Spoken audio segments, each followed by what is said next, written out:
Hello friends, welcome to TNPSC aspirants. இன்றைக்கி நாம் பார்க்க போகிற டாபிக் 6th டேர்ம் 1ல் இருக்கக்கூடிய ஹிஸ்ட்ரி லெசன் 4th லெசன் தான் பார்க்க போகிறோம். தமிழ்நாட்டின் பண்டைய நகரங்கள் அப்படிங்கிறது தான் அந்த லெசன். இதில் வந்து ஃபர்ஸ்ட் பாயிண்ட் என்ன கொடுத்துருக்காங்க அப்படின்னா, ஃபஸ்ட்டு இந்தியாவில் பிளான் பண்ணி, அதாவது திட்டமிட்டு கட்டின ஃபஸ்ட்டு நகரம் எது அப்படின்னு சொல்லி கேட்டால் ஹரப்பாவும் மொஹஞ்சதரவும் தான். தமிழ்நாட்டிலேயே இருக்கிறதுலே பழமையான நகரம் எது அப்படின்னு சொல்லி கேட்டால் பூம்புகார், மதுரை, காஞ்சி அப்படிங்கிறது தான். இதில் ஒவ்வொன்றத்தை பற்றியும் பின்னாடி பார்ப்போம். நெக்ஸ்ட்டு உலகின் தொன்மையான நாகரிகம் அப்படின்னா எதுன்னு கேட்டால் மெசபடோமியா நாகரிகம். நம்ம முன்னாடி சிந்துவெளி நாகரிகம் லெசன்லேயே பார்த்துருப்போம். மெசபடோமியா நாகரிகத்தோட காலம் வந்து 3500, அதாவது கிமு 3500லேருந்து 2000 அப்படின்னு சொல்லியிருப்பாங்க. அது மட்டும் இல்லாமல் இப்போ எவ்வளோ முடிஞ்சிருக்கு, 2025 வந்துருச்சு இல்லையா? ஸோ இது வந்து 6500 ஆண்டுகள் வந்து பழமையானது. அதனால தான் வந்து உலகின் தொன்மையான நாகரிகம் எதுன்னு கேட்டால் மெசபடோமியா நாகரிகம் அப்படின்னு சொல்கிறோம். நெக்ஸ்ட் பார்க்க போகிறது பூம்புகார். ஏன்னா தொன்மையான நகரங்கள் பார்த்தோம் இல்லையா, பூம்புகார், மதுரை, காஞ்சின்னு. இதில் ஒன்றுத்துல என்னென்ன சிறப்பு, அது எவ்வளோ பழமையானதுங்கிறத பார்க்கலாம். ஃபர்ஸ்ட் பூம்புகார். பூம்புகாரில் வந்து பிறந்தவங்க தான் வந்து கோவலனும் கண்ணகியும். இவங்க 2 பேரும் சிலப்பதிகாரம் இருக்கு இல்லையா, அதாவது ஐம்பெருங்காப்பியங்கள் சிலப்பதிகாரம், மணிமேகலை, சீவக சிந்தாமணி, வளையாபதி, குண்டலகேசி அப்படின்னு சொல்லுவோம் இல்லையா, அதில் சிலப்பதிகாரம் இருக்கு இல்லையா, அதோட கதாநாயகனும் கதாநாயகியும் தான் வந்து கோவலன், கண்ணகி. இந்த கோவலனோட அப்பா தான் வந்து மாசாத்துவான். இந்த மாசாத்துவான் அப்படிங்கிறதுக்கு என்ன பொருள்னா பெருவணிகன் அப்படிங்கிறது தான் பொருள். அதே மாதிரி அதில் இருக்கக்கூடிய கண்ணகியோட அப்பாவோட பேர் தான் வந்து மாநாயக்கன். மாநாயக்கன்கிறதுக்கு என்ன பொருள்னா பெருங்கடல் வணிகன் அப்படிங்கிறது தான் பொருள். காவேரி ஆறு வந்து கடலில், அதாவது வங்காள விரிகுடா கடலில் கலக்கக்கூடிய இடத்துல தான் வந்து இந்த பூம்புகாருங்கிற நகரம் வந்து அமைஞ்சிருக்கு. இந்த பூம்புகார் நகரம் ஃபஸ்ட்டு வந்து நாகப்பட்டினம் மாவட்டத்தில் இருந்துச்சு. இப்போ வந்து நாகப்பட்டினம் மாவட்டத்திலேருந்து மயிலாடுதுறைன்னு ஒரு மாவட்டம் பிரிச்சுட்டாங்க. அதனால பூம்புகார் வந்து எந்த மாவட்டத்தில் இருக்குது அப்படின்னு சொல்லி கேட்டால் பூம்புகார் வந்து மயிலாடுதுறை மாவட்டத்தில் இருக்குது அப்படின்னு சொல்லணும். அதே மாதிரி காவேரி ஆறு வந்து எந்த இடத்துல கடலில் கலக்குதுன்னு கேட்டால் அதுக்கான ஆன்சரும் பூம்புகார் அப்படிங்கிறது தான். இந்த பூம்புகாருக்கு வேற ஏதாவது பேர் இருக்கா அப்படின்னு கேட்டால் புகார், காவேரி பூம்பட்டினம் அப்படிங்கிறது தான் அதோட பேர். இது வந்து சங்க காலத்தில் சோழ மன்னர்கள் ஆட்சி செஞ்சாங்க இல்லையா, அவங்களோட துறைமுக நகரம் தான் வந்து இந்த பூம்புகார் அப்படின்னு சொல்கிறாங்க. நெக்ஸ்ட்டு வந்து பூம்புகாரில் வணிகம் வந்து நல்ல சிறப்பாக நடந்திருக்கு அப்படின்னு சொல்லக்கூடிய நூல் தான் வந்து பட்டினப்பாலை அப்படிங்கிறது. இதில் என்ன சொல்கிறாங்கன்னா, ஒரு கூற்று, கொடுக்கையில அதிகமாகவும் கொடுக்க மாட்டாங்க வியாபாரம் பண்ணுறவங்க, அதே மாதிரி வாங்குறவங்களும் கரெக்டாக தான் வாங்கிட்டு போவாங்க. அதான் கொள்வதும் மிகைப்படாது, கொடுப்பதும் குறைப்படாது அப்படின்னு சொல்லிட்டு ஒரு லைன் இருக்கும். இந்த பட்டினப்பாலை நூலை எழுதுனது யார் அப்படின்னு கேட்டால் கடியலூர் உருத்திரங்கண்ணனார். இவர் வந்து கிமு 2ஆம் நூற்றாண்டை சேர்ந்தவர். அப்படி அவ்வளோ பழமையான காலத்தை சேர்ந்தது பூம்புகார் அப்படிங்கிற நகரம் அப்படின்னு சொல்றாங்க. அதே பூம்புகாரோட சிறப்பை பத்தி தெரியணும் அப்படின்னா நம்ம சிலப்பதிகாரத்துல தெரிஞ்சுக்கலாம் அப்படின்னு சொல்றாங்க. ஏன்னா கோவலனும் கண்ணகியும் பிறந்து வளர்ந்த இடம் தான் வந்து பூம்புகார். அதே மாதிரி மணிமேகலை நூல்லையும் வந்து பூம்புகாரை பத்தி தெரிஞ்சுக்கலாம் அப்படின்னு சொல்றாங்க. இந்த பூம்புகார் வந்து வணிகம் சிறப்புற்று இருக்குன்னு சொல்லியிருக்கோம் இல்லையா. ஸோ வணிகம் செய்யணும்னா என்ன பண்ணியிருப்பாங்க, வெளிநாட்டுக்காரங்களாம் இங்க வந்துட்டு போயிருப்பாங்க. அப்படி கிரேக்கம், ரோம் அந்த மாதிரி வெளிநாட்டுல இருந்து இங்க வந்து தங்கி வணிகம் செஞ்சிருக்காங்க. ஏன்னா அந்த சரக்குகளை இறக்குறதுக்கும் ஏத்துறதுக்கும் ரொம்ப நாள் ஆகும் இல்லையா. அப்போ அவங்க இங்க வந்து தங்கி இங்க இருக்கக்கூடிய மக்களோட பேசி தங்களோட மொழியை வந்து வளர்த்துக்கிட்டாங்க. அதே மாதிரி பண்பாடும் வந்து பரிமாறப்பட்டுச்சு அப்படின்னு சொல்றாங்க. அதனால அவங்க வந்து இங்க தங்கி இருக்கிறதுக்காக வரும்போது இங்க வெளிநாட்டு குடியிருப்புகளுக்கும் தோண்டி இருக்கு அப்படின்னு சொல்றாங்க. அப்படி இவங்க என்னென்னலாம் வணிகம் பண்ணாங்க, எங்கெங்க இருந்து என்னென்ன பொருள் கொண்டு வந்து இறக்குமதி பண்ணாங்க அப்படின்னா, கடல் வழியா குதிரையை கொண்டு வந்து இறக்கியிருக்காங்க, தரை வழியா கருமிளகு வந்து கொண்டு வந்திருக்காங்க, வடமலையிலிருந்து தங்கம், மேற்கு தொடர்ச்சி மலையிலிருந்து வந்து சந்தனம், அகில், இதெல்லாமே மேற்கு தொடர்ச்சி மலை. அடுத்து தென்கடல்னு சொல்லக்கூடியதுலேருந்து எடுத்துட்டு வந்தது தான் முத்து, கிழக்கு பகுதியிலேருந்து எடுத்துட்டு வந்தது பவளம், ஈழம்னா வந்து இலங்கையை தான் சொல்லுவாங்க. ஸோ அங்கேருந்து கொண்டு வரப்பட்டது தான் உணவுப் பொருட்கள் அப்படின்னு சொல்கிறாங்க. நம்ம ஏற்கனவே பார்த்துப்போம் இல்லையா, லோத்தலில் வந்து கப்பல் கட்டும் தளமும் செப்பனிடும் தளமும் இருந்துச்சுன்னு. அதே மாதிரி இப்போ என்ன சொல்கிறாங்கன்னா, பூம்புகார்லையும் இந்த மாதிரி கப்பல் கட்டுறதுக்கும் அதை வந்து பராமரிக்கிறதுக்குமான ஒரு இடம் இருந்துச்சு அப்படின்னு சொல்கிறாங்க. அதுக்கு அடுத்து வந்து இந்த பூம்புகார் வந்து கிபி 200 வரையிலும் சிறப்புற்று இருந்துச்சு அப்படின்னு சொல்கிறாங்க. அதுக்கப்புறம் தான் இந்த சுனாமி வந்து அழிச்சிருச்சு, அதாவது கோள் வந்து அந்த இடம் வந்து அழிஞ்சிருச்சு அப்படின்னு சொல்கிறாங்க. நெக்ஸ்ட் பார்க்கக்கூடிய பழமையான நகரம் எதுனா அது வந்து மதுரை. மதுரையில் தான் என்ன பண்ணியிருக்காங்க, சங்கம் வைத்து தமிழை வளர்த்துருக்காங்க இல்லையா. நம்ம ஏற்கனவே பார்த்துருப்போம். அதாவது தமிழில் பார்ப்போம், முதல் சங்கம், இடைச்சங்கம், கடைச்சங்கம்னு சொல்லிட்டு 3 சங்கங்கள் அமைத்து வந்து தமிழை வளர்த்துருப்பாங்க. இதில் வந்து தமிழை வளர்த்த பெருமை யாருக்கு சேரும்னா பாண்டியர்கள். ஏன்னா பாண்டியர்களோட தலைநகரம் தான் வந்து மதுரை அப்படின்னு சொல்லுவாங்க. அந்த மாதிரி மதுரையை வந்து ஆட்சி செஞ்சவங்க பண்டைய காலத்தில் யார் யாருன்னா பாண்டியர்கள் ஆட்சி செஞ்சுருக்காங்க. அவங்களுக்கு பின்னாடி சோழர்கள் ஆட்சி செஞ்சுருக்காங்க. அவங்களுக்கு பின்னாடி களப்பிரர்கள் வந்து ஆட்சி செஞ்சுருக்காங்க. அதே வந்து இடைக்காலத்தில் யார் ஆட்சி செஞ்சாங்கன்னா பிற்கால சோழர்கள் ஆட்சி செஞ்சுருக்காங்க. அதுக்கப்புறம் பிற்கால பாண்டியர்கள் ஆட்சி செஞ்சுருக்காங்க. அதுக்கப்புறம் தான் நாயக்கர்கள் ஆட்சி செஞ்சுருக்காங்க. இந்த மாதிரி வந்து மாறி மாறி இருக்கக்கூடிய, அதாவது வேற வேற மொழி பேசக்கூடியவங்க வந்து ஆட்சி செஞ்சாங்க. இப்போ நாயக்கர்கள் களப்பிரர்கள்லாம் வேற இது இல்லையா. அப்போ பண்பாட்டு கலப்பு அவங்களுக்குள்ள இருக்கக்கூடிய அந்த கலாச்சாரம்லாம் எல்லாத்துக்கும் பரவ ஆரம்பிச்சது. ஸோ நிறைய லாங்குவேஜ் பேசுகிறவங்க, நிறைய பண்பாட்டை பின்பற்றவங்கலாம் வந்து உருவாக ஆரம்பித்தாங்க அப்படின்னு சொல்கிறாங்க. இதுக்கான சான்று வந்து மதுரைக்கு பக்கத்தில் இருக்கக்கூடிய கீழடியிலேருந்து கிடச்சிருக்கு அப்படின்னு சொல்கிறாங்க. கீழடி வந்து எந்த டிஸ்ட்ரிக்டை சேர்ந்தது அப்படின்னு சொல்லி கேட்டால் சிவகங்கை டிஸ்ட்ரிக்டை சேர்ந்தது தான் கீழடி அப்படின்னு சொல்கிறாங்க. கடைச்சங்க காலத்தில் தமிழ் பணி செய்த புலவர்கள் எத்தனை பேர் அப்படின்னு சொல்லி கேட்டால் 49 பேர். அதே மாதிரி தொண்டி, அதாவது கிழக்கு கடற்கரையில் இருக்கக்கூடியதான் தொண்டிங்கிற ஊர். அந்த ஊர்ல இருந்து மதுரைக்கு வந்து அகிலும் சந்தனமும் கொண்டு வந்தாங்க அப்படின்னு சொல்கிறாங்க. அதுக்கு அடுத்து வந்து பண்டைய இஸ்ரேல் மன்னரான சாலமன் அப்படிங்கிறவர் என்ன பண்ணியிருக்காருன்னா உவரி அப்படிங்கிற இடத்துல இருந்து வந்து முத்துக்களை வந்து இறக்குமதி செஞ்சிருக்காரு. இந்த உவரிங்கிறது எங்க இருக்குன்னா பாண்டியர்களோட துறைமுகமான கொர்க்கைக்கு வந்து பக்கத்துல இருக்கு அப்படின்னு சொல்றாங்க. ரோமானிய நாணயங்களை வந்து அச்சடிக்கக்கூடிய ஒரு தொழிற்சாலையும் வந்து மதுரையில இருக்கு அப்படின்னு சொல்றாங்க. அந்த நாணயம் மட்டும்தான் அச்சடிச்சாங்கன்னா இல்லை, எல்லா நாட்டு நாணயங்களும் அச்சடிச்சாங்க. பட் குறிப்பிட்டு வந்து ரோமானிய நாணயங்களும் அச்சடிச்சாங்க அப்படின்னு சொல்றாங்க. அடுத்து மெகஸ்தனிஸ், அவர் யாரு அப்படின்னா கிரேக்க வரலாற்று ஆசிரியர். அவர் எழுதின நூல்ல மதுரையை பற்றின குறிப்பும் வந்து இருக்கு அப்படின்னு சொல்றாங்க. நெக்ஸ்ட் மௌரிய வம்ச அரசர் தான் வந்து சந்திரகுப்தர். அவரோட அவைக்கள புலவர் தான் கௌடில்யர் இல்லாட்டி சாணக்கியர்னு சொல்லக்கூடியவர். அவர் எழுதின நூல் தான் வந்து அர்த்த சாஸ்திரம். அதுலேயும் வந்து மதுரையை பற்றி சொல்லியிருக்காரு அப்படின்னு சொல்கிறாங்க. அதே மாதிரி மதுரையில் இருக்கக்கூடிய அகழி வந்து ஒரு யானை உள்ளே போயிட்டு வர அளவுக்கு வந்து பெருசாக இருந்துச்சு அந்த சுரங்கப்பாதை அப்படின்னு சொல்கிறாங்க. மதுரையை வந்து தூங்கா நகரம் அப்படின்னு சொல்கிறாங்க. ஏன்னா இரவு பகல்னு பாராமல் முழு நேரமும் வந்து கடைகள் எதுவாக இருந்தாலும் நடந்துக்கிட்டே இருக்கும் அப்படின்னு சொல்கிறாங்க. பெண்கள் வந்து பயம் இல்லாமல் போயிட்டு காய்கறி எதுவாக இருந்தாலும் வாங்கிட்டு வரலாம் அப்படின்னு சொல்றாங்க. அதுல நாலங்காடி அப்படிங்கிறது பகல் நேர கடை, அல்லங்காடி அப்படிங்கிறது இரவு நேர கடை அப்படின்னு சொல்றாங்க. ஏன்னா அல்னா இரவு அப்படிங்கிறது தான் பொருள். அடுத்து பார்க்கக்கூடிய தொன்மையான நகரம் எதுனா காஞ்சி. காஞ்சியில் வந்து பள்ளிக்கூடம், அதாவது முதலாக வந்து பள்ளிக்கூடம் எங்கே ஸ்டார்ட் பண்ணாங்கன்னா காஞ்சியில் தான் ஸ்டார்ட் பண்ணியிருக்காங்க. இந்த அதாவது புத்தர்களோட பள்ளிக்கூடத்துக்கு பேர் விகாரங்கள் அப்படின்னு சொல்லுவாங்க. சமணர்களோட பள்ளிக்கூடத்துக்கு பேர் வந்து மடாலயங்கள் அப்படின்னு சொல்லுவாங்க. காஞ்சியில் இருந்த கடிகைக்கு தான் வந்து யார் படிக்க வந்தாங்கன்னா சீன பயணியான யுவாங் ஸ்வாங் இருக்கார் இல்லையா, அவர் நாலந்தா பல்கலைக்கழகத்தில் படிச்சுட்டு அவரோட மேற்படிப்புக்காக வந்து காஞ்சிக்கு வந்திருக்காரு அப்படின்னு சொல்றாங்க. அடுத்து புகார் அப்படிங்கிறது துறைமுக நகரம் அப்படின்னு சொல்லுவாங்க. மதுரைங்கிறது வணிக நகரம். காஞ்சி வந்து கல்வி நகரம் அப்படின்னு சொல்லுவாங்க. அதே நகரங்களில் சிறந்தது காஞ்சின்னு சொன்னது காளிதாசர். கல்வியில் கரையிலா காஞ்சி அப்படின்னு சொன்னது திருநாவுக்கரசர். நாக்கில் கரை இருக்கக்கூடாதுன்னு ஞாபகம் வச்சுக்கோங்க. அதே மாதிரி புத்தகயா, சாஞ்சி, இந்த மாதிரி 7 புனித தலங்களில் வந்து காஞ்சியும் ஒன்று அப்படின்னு சொன்னவர் யாருன்னா யுவாங் ஸ்வாங் தான் சொல்லியிருக்காரு. தொண்டை நாட்டில் இருக்கக்கூடிய மிக பழமையான நகரம் எதுன்னு கேட்டால் காஞ்சிபுரம். இந்த காஞ்சிபுரத்தில் பிறந்து வளர்ந்தவங்க தான் தர்மபாலர், சுமதி, ஜோதிபாலர், போதி தர்மர். இவங்க எல்லாருமே இந்த தர்மபாலர்லாம் நாலந்தா பல்கலைக்கழகத்தில் வேலை கூட பார்த்துருப்பாரு. அடுத்து கோயில்களின் நகரம் அப்படின்னு சொல்லி அழைக்கப்படக்கூடியது காஞ்சி. எதனாலனா அங்கே வந்து நிறைய கோயில்கள் இருக்குது. அதில் குறிப்பாக சொல்லணும்னா காஞ்சி கைலாசநாதர் கோயில். இந்த கைலாசநாதர் கோயிலை கட்டினவர் தான் பல்லவ மன்னனான ராஜசிம்மன் அப்படிங்கிறவர். இவங்க வந்து இந்த மாதிரி கட்டுமான கோயில்களை மட்டும்தான் கட்டினாங்கன்னா இல்லை, நிறைய குடைவரை கோயில்களையும் பல்லவ மன்னர்கள் வந்து கட்டியிருக்காங்க அப்படின்னு சொல்கிறாங்க.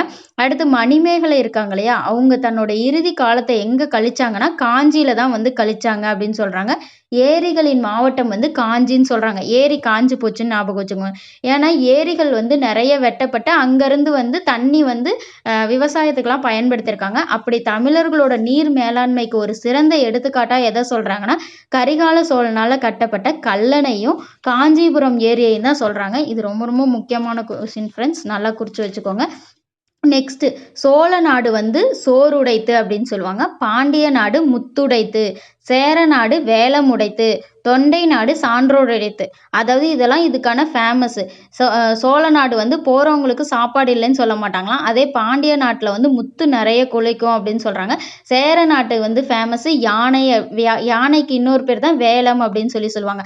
அதே மாதிரி தொண்டை நாட்டுக்கு ஃபேமஸ், அங்கே வந்து நிறைய கல்வி கற்றவங்க வந்து இருப்பாங்க. ஏன்னா காஞ்சியில் தான் வந்து என்ன பண்ணியிருக்காங்க, கடிகைன்னு சொல்லக்கூடிய பள்ளிக்கூடமே இருக்கு இல்லையா, அதுதான். அதனால அங்கே வந்து சான்றோர்கள் நிறைய இருப்பாங்க அப்படின்னு சொல்கிறாங்க. நெக்ஸ்ட்டு வந்து சேர நாடு இருக்கு இல்லையா, அது எந்தெந்த ஏரியா அப்படின்னு சொல்லி கேட்டால் கோவை, நீலகிரி, கரூர், கன்னியாகுமரி, அப்புறம் கேரளா மாநிலத்தினுடைய இருக்கக்கூடிய நிறைய பகுதிகள் வந்து அப்போத்தைய சேர நாடு அப்படின்னு சொல்கிறாங்க. அதே மாதிரி சோழ நாடு அப்படிங்கிறது தஞ்சாவூர், திருவாரூர், நாகை, திருச்சி, புதுக்கோட்டை இந்த ஏரியாலாம் வந்து சோழ நாடு அப்படின்னு சொல்கிறாங்க. அடுத்து பாண்டிய நாடு அப்படிங்கிறப்ப பாண்டியர்களோட நாடு எதுனா கீழே இருக்கக்கூடிய தென் தமிழ்நாடு, அதாவது மதுரை, ராமநாதபுரம், சிவகங்கை, தூத்துக்குடி, திருநெல்வேலி இது எல்லாமே வந்து பாண்டியர்களோட நாடு. அடுத்து தொண்டை நாடு அப்படிங்கிறப்ப மேலே காஞ்சி, திருவள்ளூர், தர்மபுரி, வேலூர், திருவண்ணாமலை மற்றும் விழுப்புரம் மாவட்டத்தில் இருக்கக்கூடிய வடக்கு பகுதி இது எல்லாமே வந்து தொண்டை நாடு அப்படின்னு சொல்லுவாங்க. இதோட இந்த லெசன் முடிஞ்சுது ஃப்ரெண்ட்ஸ். அதாவது இனிமேட்டுக்கு புக் பேக் கொஷின் பார்க்கலாம்.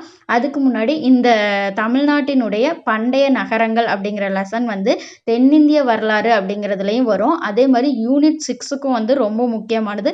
நல்லா குறித்து வச்சு படிச்சுக்கோங்க friends. Next book back questions பார்க்கலாம்.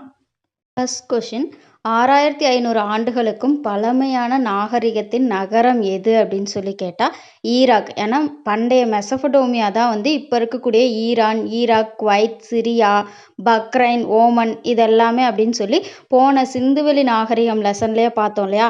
ஸோ அப்போ இதுக்கான ஆன்சர் வந்து ஆப்ஷன் ஏ ஈராக் அப்படிங்கிறது தான் கரெக்டு. இவற்றுள் எது தமிழக நகரம் அப்படின்னு சொல்லி கேட்டால் இதுக்கான ஆன்சர் வந்து ஆப்ஷன் டி காஞ்சிபுரம் அப்படிங்கிறது தான் கரெக்டு. ஈராக் அப்படிங்கிறது வந்து மெசபடோமியா நாகரிகத்தோட தொடர்புடையது. அதாவது பழைய மெசபடோமியா அப்படின்னு சொல்லுவாங்க. ஹரப்பா, மொஹஞ்சதரோ அப்படிங்கிறது சிந்துவெளி நாகரிகத்தோட தொடர்புடைய நகரம் அப்படின்னு சொல்லலாம். அது எல்லாமே வந்து தமிழக நகரம் கிடையாது. டியில் இருக்கக்கூடிய காஞ்சிபுரம் மட்டும்தான் தமிழக நகரம். அடுத்த மூணாவது கொஸ்டின் என்னன்னா, வங்காள விரிகுடாவுடன் தொடர்பில்லாத நகரம் எது அப்படின்னு சொல்லி கேட்டால் காஞ்சிபுரம் அப்படிங்கிறதான். மற்றது எல்லாமே வந்து வங்காள விரிகுடா கடலில் தான் வந்து பக்கத்தில் இருக்குது. ஏன்னா இது எல்லாமே துறைமுக நகரங்கள் தான், இந்த பூம்புகார், தொண்டி, கொர்க்கை இது எல்லாமே. ஆனால் காஞ்சிபுரம் மட்டும் வந்து நடுவில் சென்ட்ரலில் இருக்கும். அதில் வந்து துறைமுக நகரம் கிடையாது. அதனால ஆப்ஷன் டி காஞ்சிபுரம் தான் அந்த கேள்விக்கான பதில். அடுத்து 4வது கேள்வி வந்து தமிழர்களின் நீர் மேலாண்மையை வந்து விளக்குவது எதுன்னு கேட்குறாங்க.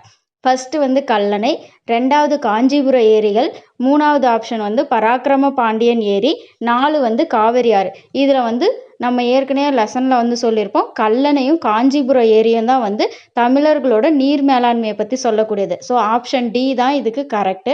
நெக்ஸ்ட் வந்து 5th கொஷின், பின்வருவனவற்றுள் எது தொன்மையான நகரம் அல்ல அப்படின்னு சொல்லி கேட்குறாங்க. இதுக்கான ஆப்ஷன் வந்து சென்னை அப்படிங்கிறது தான். ஆப்ஷன் டி தான் கரெக்டு. 6வது கேள்வி, கீழடி அகழாய்வுடன் வந்து தொடர்புடைய நகரம் எதுன்னு கேட்குறாங்க. மதுரை அப்படிங்கிறது தான் இதுக்கான கரெக்டான ஆன்சர். ஏன்னா மதுரைக்கு பக்கத்தில் தானே கீழடி இருக்குது, அதனால. அடுத்து 7வது கேள்வி, கூற்று பூம்புகார் நகரத்தில் இருந்து அண்டை நாடுகளுக்கு ஏற்றுமதியும் இறக்குமதியும் நடைபெற்றது அப்படிங்கிறாங்க. காரணம் வந்து வங்காள விரிகுடா கடல் போக்குவரத்திற்கு ஏதுவாக அமைந்ததால் அண்டை நாடுகளுடன் வணிகம் சிறப்புற்றிருந்தது அப்படின்னு சொல்கிறாங்க. நம்ம ஏற்கனவே பார்த்தோம், பூம்புகார் நகரத்தில் தான் ஏற்றுமதியும் இறக்குமதியும் நடந்துச்சு. அதை பற்றி சொல்கிற நூல் வந்து பட்டினப்பாலை அப்படின்னு சொல்கிறோம். வங்காள விரிகுடா கடலுக்கு பக்கத்தில் தான் பூம்புகார் துறைமுகமே இருந்திருக்கும். அது வழியாக கடல் போக்குவரத்து நடந்ததுனால தான் வந்து என்ன பண்ணியிருக்காங்க, ஏற்றுமதியும் இறக்குமதியும் வெளிநாடுகளோட நடந்திருக்கு அப்படின்னு சொல்கிறாங்க. ஸோ இதுக்கான கூற்றும் சரி, காரணமும் வந்து சரி அப்படிங்கிறது தான். அப்போ ஆப்ஷன் பி தான் இதுக்கான கரெக்டான ஆன்சர். அடுத்து 8th கொஷின், ஃபர்ஸ்ட் பாருங்க, திருநாவுக்கரசர் கல்வியில் கரையிலா காஞ்சி என குறிப்பிட்ட நகரம் வந்து காஞ்சிபுரம்னு சொல்கிறாங்க. நம்ம ஏற்கனவே ஷார்ட்கட் பார்த்தோம், நாக்கில் வந்து என்ன இருக்கக்கூடாது, கரை இருக்கக்கூடாது அப்படிங்கிறது. ஸோ இந்த கூற்று கரெக்ட். அடுத்து பி பாருங்க, இந்தியாவில் 7 புனித தலங்களுள் ஒன்று என யுவாங்ஸ்வாங் குறிப்பிட்டது காஞ்சிபுரம்னு சொல்றாங்க. அதாவது சாஞ்சி, புத்தகயா இந்த மாதிரியான இடங்களுக்கு ஒன்று தான் வந்து காஞ்சி அப்படின்னு சொல்லி யுவாங்ஸ்வாங் சொல்லியிருப்பாரு. ஸோ அந்த கூற்றும் கரெக்ட். அடுத்து சி பாருங்க, அதாவது நகரங்களுள் சிறந்தது காஞ்சிபுரம் என காளிதாசர் குறிப்பிட்டுள்ளார் அப்படின்னு சொல்றாங்க. அந்த கூற்றை சொன்னது காளிதாசர் தான். அப்போ இதுக்கான ஆன்சர் வந்து அனைத்தும் கரெக்ட் அப்படிங்கிறது தான், அனைத்தும் சரி அப்படிங்கிறது தான். 9வது கேள்வி, சரியான தொடரை கண்டறிக அப்படின்னு சொல்றாங்க. இதுல பாருங்க, ஃபர்ஸ்ட் ஆப்ஷன் நாலங்காடி என்பது இரவு நேர கடைன்னு கொடுத்துருக்காங்க. நாலங்காடி அப்படிங்கன்னா என்னது, பகல் நேர கடை. அதே பாருங்க, அல்லங்காடி என்பது பகல் நேர கடைன்னு சொல்றாங்க. ஆனா அல்லங்காடி அப்படிங்கிறது இரவு நேர கடை. அப்ப இது ரெண்டும் மாத்தி வந்திருந்தா கரெக்ட். ஸோ இது ரெண்டும் தப்பு. அடுத்து சி ஆப்ஷன் பாருங்க, ரோமானிய நாட்டு நாணயம் தயாரித்த தொழிற்சாலை வந்து கிடைத்தது பூம்புகார்னு சொல்லியிருக்காங்க. நம்ம ரோமானிய நாட்டு நாணயம் வந்து எங்க தயாரிக்கிறாங்கன்னா மதுரையில. ஏன்னா அங்கதான் வந்து தொழிற்சாலைகளே இருந்துச்சு அப்படின்னு சொல்றாங்க, அதை அச்சடிக்கக்கூடிய தொழிற்சாலை. அடுத்து அதுவும் தப்பு. அடுத்து பாருங்க, டி ஆப்ஷன், கொர்க்கை அருகில் உள்ள உவரியிலிருந்து முத்து ஏற்றுமதி செய்யப்பட்டது அப்படின்னு சொல்றாங்க. அது கரெக்ட். ஏன்னா உவரியிலிருந்து முத்தை வந்து யார் பெற்றாங்க அப்படின்னா இஸ்ரேலோட மன்னரான சாலமன் வந்து உவரியிலிருந்து தான் முத்தை வாங்கியிருப்பாரு. அதுக்கான குறிப்புகள் கூட எழுதி வச்சிருப்பார் இல்லையா. ஸோ ஆப்ஷன் டி தான் இதுக்கான கரெக்டான ஆன்சர். அடுத்து 10வது கேள்வி, தவறான தொடரை கண்டறிகன்னு சொல்றாங்க. ஆப்ஷன் ஏ பாருங்க, மெகஸ்தனிஸ் தன்னுடைய பயண குறிப்புகளில் மதுரையை பற்றி குறிப்பிட்டுள்ளார் அப்படின்னு சொல்றாங்க. அது கரெக்ட். நெக்ஸ்ட் பாருங்க, யுவாங்ஸ்வாங் தமிழ்நாட்டு நகரான காஞ்சிபுரத்திற்கு வந்தார் அப்படின்னு சொல்லுவாங்க. அதாவது யுவாங்ஸ்வாங் என்ன பண்ணியிருப்பாரு, நாலந்தா பல்கலைக்கழகத்துல படிச்சுட்டு கூடுதல் படிப்புக்காக வந்து காஞ்சிக்கு வந்திருப்பார் இல்லையா. ஸோ அப்ப இந்த கூற்றும் கரெக்ட். அடுத்து சி பாருங்க, கோவலனும் கண்ணகியும் காஞ்சிபுரத்தில் வாழ்ந்தனர் சொல்லியிருக்காங்க. கோவலனும் கண்ணகியும் பிறந்தது வளர்ந்தது எல்லாமே பூம்புகார்ல தான் வளர்ந்துருப்பாங்க. ஸோ இந்த ஆப்ஷன் தப்பு. காஞ்சிபுரம் அப்படின்னு சொல்லும்போது நம்ம மணிமேகலை வந்து அவங்களோட லாஸ்ட் இறுதி காலத்தை வந்து காஞ்சிபுரத்துல கழிச்சிருப்பாங்க. அப்போ ஆப்ஷன் சி தான் இதுக்கான கரெக்டான ஆன்சர். ஆப்ஷன் டி பாருங்க, ஈராக் நகரம் பட்டினப்பாலையில் வந்து குறிப்பிடப்பட்டுள்ளது. ஏன்னா பட்டினப்பாலை அப்படிங்கிற நூலே ஏற்றுமதி இறக்குமதி பற்றி தான் சொல்லக்கூடியது. ஸோ வெளிநாடுகளுக்கு ஏற்றுமதி இறக்குமதி பண்ணியிருக்காங்கன்னு பார்த்துருக்கோம். அப்போ ஈராக்கோடையும் பண்ணியிருப்பாங்க அப்படின்னு சொல்லலாம். ஸோ இந்த கேள்விக்கான பதில் வந்து ஆப்ஷன் சி, கோவலனும் கண்ணகியும் காஞ்சிபுரத்தில் வாழ்ந்தனர் அப்படிங்கிறதான் தப்பான பதில். அடுத்து பாருங்க, 11வது கேள்வி, சரியான இணையை கண்டறிக. கூடல் நகர் எதுனா பூம்புகார்னு சொல்லியிருக்காங்க. தப்பு. ஏன்னா கூடல் நகர் வந்து மதுரை அப்படின்னு சொல்லுவாங்க. ஏன்னா எல்லாரும் கூடி தமிழ் வளர்த்துருக்காங்க. அடுத்து தூங்கா நகரம், அது வந்து ஹரப்பான்னு கொடுத்துருக்காங்க. தப்பு. ஏன்னா தூங்கா நகரம் இரவு பகல் பாராம அங்க வந்து கடைகள் எல்லாமே இருந்துச்சுன்னு சொல்றது மதுரையை தான் சொல்லுவாங்க. அடுத்து கல்வி நகரம் மதுரைன்னு கொடுத்துருக்காங்க. கல்வி நகரம் எதுனா காஞ்சிபுரத்தை தான் சொல்லணும். ஸோ அந்த ஆப்ஷனும் வந்து தப்பு. கோயில் நகரம் காஞ்சிபுரம்னு கொடுத்துருக்காங்க. இதுதான் இதுக்கான கரெக்டான ஆன்சரும் கூட.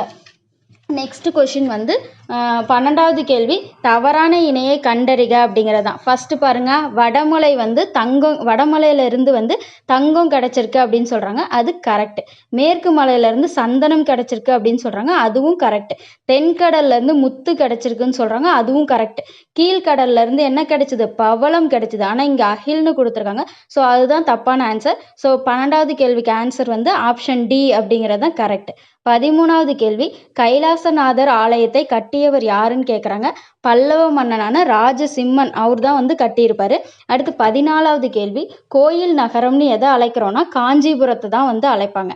15வது கேள்வி, மாசாத்துவான் என்னும் பெயர் தரும் பொருள் என்ன அப்படின்னு கேட்குறாங்க. இதுக்கான பொருள் வந்து பெருவணிகன். மாசாத்துவான் யாரு, கோவலனோட அப்பா தான் வந்து மாசாத்துவான். அதே மாதிரி கண்ணகியோட அப்பா வந்து மாநாயக்கன் அப்படிங்கிறதுக்கு பெருங்கடல் வணிகன் அப்படிங்கிறது தான் பொருள்.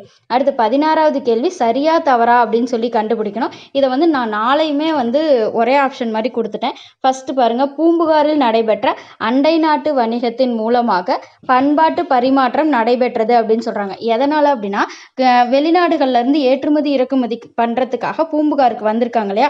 அப்படி வரும்போது வந்து என்ன பண்ணியிருப்பாங்க, மொழிக்கலப்போடு சேர்ந்து பண்பாடும் வந்து வளர்ச்சி அடைஞ்சிச்சு. அவங்க இங்க வந்து குடியிருப்புகள்லாம் ஏற்படுத்தி ரொம்ப நாள் தங்கி இருந்து இந்த மக்களோட பேசி பழகிருக்காங்கன்னு சொன்னோம் இல்லையா. அப்போ first option correct. Second option பாருங்க, மதுரையில் அல்லங்காடியில் பெண்கள் பயமின்றி இரவு நேரங்களில் பொருட்கள் வாங்கி சென்றனர் அப்படின்னு சொல்றாங்க. அதனால தானே அதை வந்து தூங்கா நகரம் அப்படின்னு சொல்லி சொல்றாங்க. ஸோ ஆப்ஷன் 2வது இதுவும் கரெக்ட். 3 பாருங்க, பல்லவர்கள் காலத்தில் எண்ணற்ற குடைவரை கோயில்கள் அமைக்கப்பட்டன அப்படின்னு சொல்லியிருக்காங்க. அதுவும் கரெக்ட். அடுத்து 4வது கேள்வி, போதி தர்மர் காஞ்சிபுரத்தை சேர்ந்தவர். நம்ம பார்த்தோம் இல்லையா, காஞ்சிபுரத்தில் பிறந்து வளர்ந்தவங்க தான் தர்மபாலர், சுமதி, ஜோதிபாலர், போதி தர்மர், இவங்க எல்லாருமே. அப்போ இதில் இருக்கக்கூடிய எல்லா கூற்றுமே கரெக்டானதுதான். 17வது கேள்வி, தொண்டை நாட்டின் தொன்மையான நகரம் எதுன்னு கேட்குறாங்க. காஞ்சிபுரம் அப்படிங்கிறது தான் இதுக்கான கரெக்டான ஆன்சர். தொண்டை வந்து காஞ்சிடுச்சு அப்படின்னு ஞாபகம் வச்சுக்கோங்க, தண்ணி இல்லாமல். ஏன்னா ஏரிகளின் நகரமும் வந்து காஞ்சின்னு சொல்கிறோம் இல்லையா, அதனால. அடுத்து 18, லோத்தல் நகரத்துடன் தொடர்புடைய நாகரிகம் எது அப்படின்னு சொல்லி கேட்டால் சிந்துவெளி நகரம். இது வந்து முன்னாடியே வந்து நம்ம படிச்சிருப்போம் இந்த சிந்துவெளி நாகரிகத்தை பற்றி. ஸோ லோத்தல் நகரத்துடன் தொடர்புடைய நாகரிகம் எதுனா சிந்துவெளி நாகரிகம் அப்படிங்கிறது தான். உலகின் தொன்மையான நாகரிகம் எது அப்படின்னு சொல்லி கேட்குறாங்க. இதுக்கான ஆன்சர் வந்து மெசபடோமியா நாகரிகம். ஏன்னா அதோட காலம் வந்து 3500லேருந்து 2000 கிமுல. அதே மாதிரி அது 6500 ஆண்டுகளுக்கு முற்பட்டதுன்னு சொல்கிறாங்க. அதனால தான் அது இருக்கிறதுலே தொன்மையான நாகரிகம். அடுத்து 20வது கேள்வி, எந்த நதிக்கரையில் பூம்புகார் அமைந்திருந்தது அப்படின்னு சொல்லி கேட்டால் காவிரி ஆறு. ஏன்னா காவிரி ஆறு வங்காள விரிகுடா கடலில் கலக்கிற இடத்துல தான் பூம்புகார் இருக்குது அப்படின்னு சொல்லி பார்த்தோம் இல்லையா. ஸோ இதுக்கான ஆன்சர் காவிரி அப்படிங்கிறது தான். 21வது கேள்வி, தமிழ் சங்கம் அமைந்திருந்த தொன்மையான நகரம் எது அப்படின்னு சொல்லி கேட்குறாங்க. மதுரையில் தான் வந்து என்ன பண்ணாங்க, சங்கம் வைத்து தமிழை வளர்த்துருக்காங்க. ஸோ இதுக்கான ஆன்சர் மதுரை அப்படிங்கிறது தான். 22 வந்து பாண்டிய நாட்டை பற்றிய குறிப்புகள் கூறிய கிரேக்க வரலாற்று ஆசிரியர் யாருன்னு கேட்குறாங்க. மெகஸ்தனிஸ் தான் தன்னுடைய நூலில் என்ன பண்ணியிருப்பாரு, மதுரையை பற்றி சொல்லியிருப்பார். அடுத்து 23வது கேள்வி, தமிழ்நாட்டின் தெற்கு மாவட்டங்கள் சங்க காலத்தில் எந்த ஆட்சியின் கீழ் இருந்தன அப்படின்னு கேட்குறாங்க. அதாவது மதுரை, ராமநாதபுரம், சிவகங்கை, தூத்துக்குடி, திருநெல்வேலி, இது எல்லாமே பாண்டியர்களுக்கு கீழே தான் இருந்துச்சு. அதனால இதுக்கான ஆன்சர் வந்து பாண்டியர்கள் அப்படிங்கிறது தான். 24வது கேள்வி, நாலந்தா பல்கலைக்கழகத்தில் தங்கி படித்த சீன வரலாற்று ஆசிரியர் யாருன்னு கேட்குறாங்க.